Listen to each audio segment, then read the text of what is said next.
भारतीय संविधान क्लास में आज स्टार्ट करते हैं। सुप्रीम कोर्ट यानी कि सर्वोच्च न्यायालय।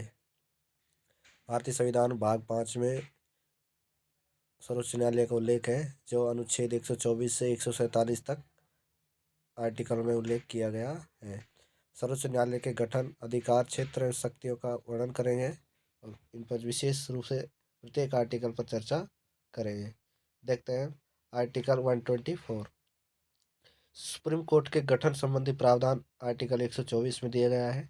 इसके तहत अनुच्छेद 124 के तहत भारतीय संविधान में कहा गया है कि भारत का एक सर्वोच्च न्यायालय होगा, जिसमें एक मुख्य न्यायाधीश होगा, सात तथा सात से अधिक अन्य न्यायाधीश नहीं हो सकते, पर संसद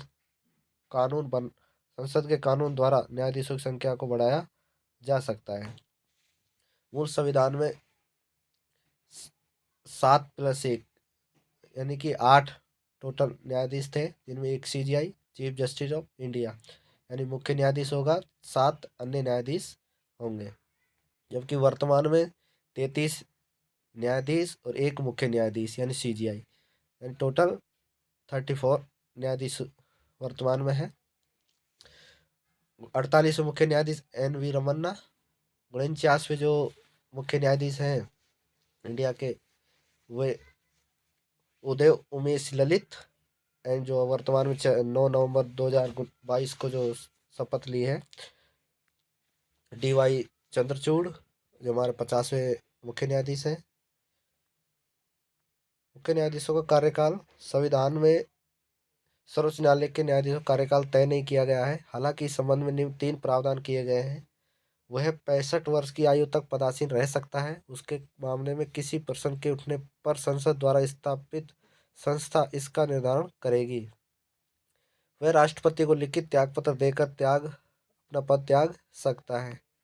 संसद की सिफारिश पर राष्ट्रपति द्वारा उसे पद से हटाया जा सकता है। यदि संसद सिफारिश कर दे कि इस मुख्य न्यायाधीश को हटाना है, तो राष्ट्रपति के द्वारा उसे हटाया जा सकता है। मुख्य न्यायाधीशों की योग्यता है, यानी सुप्रीम कोर्ट के जो न्यायाधीश है उनकी क्या क्या योग्यता है, देखते हैं।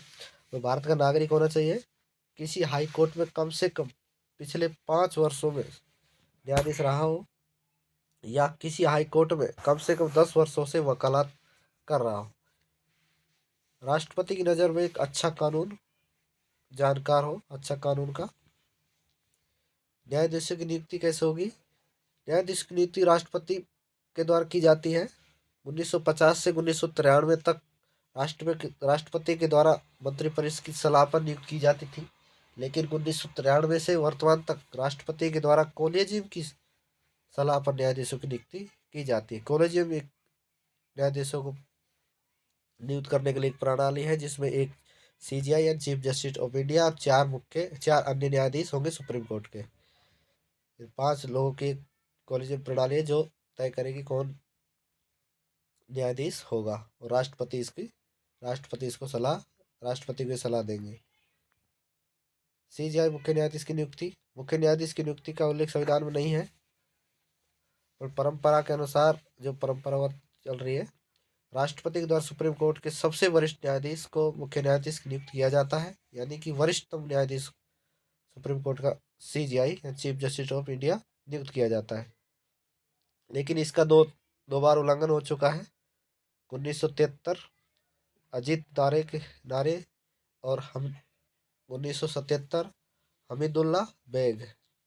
सबसे लंबे समय तक जो सीजीआई रहे YV चंद्रचूड़, और सबसे कम सीजीआई रहे कमल नारायण सिंह, 17 दिन तक रहे थे बस। न्यायाधीशों को हटाने की प्रक्रिया, अभी तक सर्वोच्च न्यायालय के किसी भी न्यायाधीश पर महाभियोग लगाकर हटाया नहीं गया है, लेकिन 2 न्यायाधीश ऐसे जिन पे महाभियोग की प्रक्रिया एक सदन में प्रारंभ हो चुकी थी। फर्स्ट है V रामास्वामी। सुप्रीम कोर्ट एकमात्र न्यायाधीश है जिन्हें हटाने के लिए लोकसभा में एक प्रस्ताव लाया गया था, मगर प्रस्ताव पारित नहीं हो पाया। जबकि दीपक मिश्रा सुप्रीम कोर्ट के एकमात्र न्यायाधीश है जिन्हें हटाने के लिए प्रस्ताव राज्यसभा में लाया गया, और सभापति ने उसे खारिज कर दिया था। ये 2 न्यायाधीश है जिनको महाभियोग की प्रक्रिया शुरू की थी, पर लेकिन इनको हटाया नहीं गया है। अनुच्छेद 125 में न्यायाधीशों के वेतन और भत्ते के बारे में प्रावधान किया गया है। सर्वोच्च न्यायालय के न्यायाधीशों को भारत की संचित निधि से वेतन दिया जाता है और जब तक वो पद पर रहते हैं उनके वेतन में किसी प्रकार की कटौती नहीं की जा सकती। मुख्य जो न्यायाधीश है उसको 2,80,000 प्रति माह वेतन मिलता है, जबकि अन्य जो न्यायाधीश है 2,50,000 2,50,000 प्रति माह वेतन दिया जाता है। आर्टिकल 126 कार्यकारी मुख्य न्यायाधीश की नियुक्ति। मुख्य न्यायाधीश का पद रिक्त होने पर सर्वोच्च यानी राष्ट्रपति सर्वोच्च न्यायालय के किसी भी न्यायाधीश को कार्यवाहक मुख्य न्यायाधीश नियुक्त कर सकता है। यदि कि सर्वोच्च न्यायालय में यदि रिक्त पद है तो राष्ट्रपति किसी भी नीचे के जो अधीश न्यायालय है उनसे एक न्यायाधीश को नियुक्त कर सकता है कार्यवाहक के रूप में। अनुच्छेद 127 तदर्थ न्यायाधीश की नियुक्ति। एडहॉक जजेज। गण पूर्ति नहीं होने की स्थिति में भारत का मुख्य न्यायाधीश एक अस्थायी अवधि के लिए सर्वोच्च न्यायालय के तदर्थ न्यायाधीश के रूप में किसी उच्च न्यायालय के न्यायाधीश की नियुक्ति कर सकता है।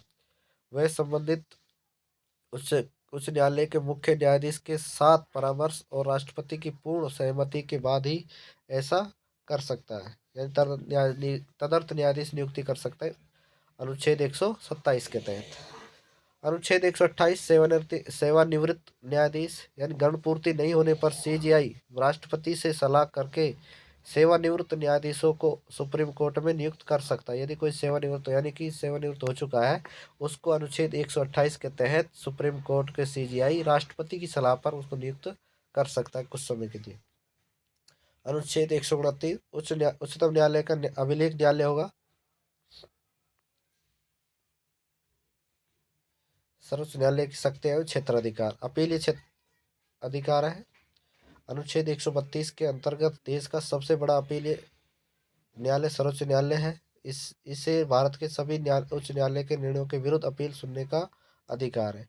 इसके अंदर 3 प्रकरण आते हैं: संवैधानिक मामले, दीवानी मामले और फौजदारी मामले।